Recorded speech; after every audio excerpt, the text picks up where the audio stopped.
મહાનિરીક્ષક Vadodara range Sandipsinh sir તેમજ IG Sheikh, police અધિક્ષક છોટાઉદેપુર તથા હર્ષ શર્મા આઈપીએસ મદદનીશ પોલીસ અધિક્ષક બોડી ડિવિઝન નાઓની કડક સૂચના અનુસંધાને પ્રોહિબિશન નાબૂદ થાય તે માટે અલગ અલગ અધિકારીઓ સૂચના આપેલ હોય એ સૂચના અનુસંધાને પોલીસ હંમેશા રોડ પર વાહન ચેકિંગ તેમજ પ્રોહિબિશન લગત કામગીરી કરતી હોય છે। તે દરમિયાન 19 તારીખના રોજ પોલીસ ટીમ દ્વારા વનકુટી ચોકી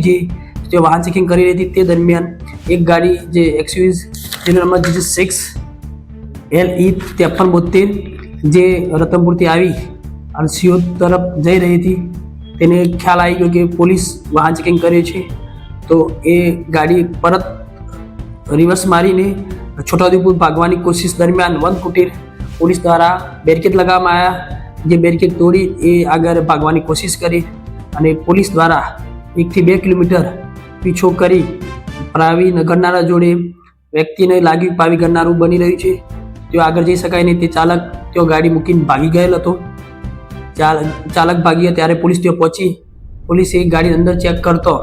અલગ અલગ ભારતીય બનાવટનું વિદેશી દારૂ મળી આવેલ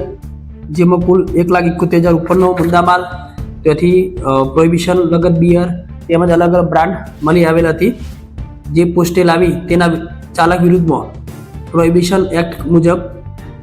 ગુનો દાખલ કરવામાં આવેલ। ત્યારબાદ તપાસ દરમિયાન ખબર પડવામાં આવી કે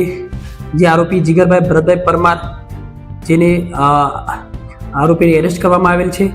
અને તેના વિરુદ્ધમાં કાયદેસરની કાર્યવાહી કરવામાં આવેલ છે।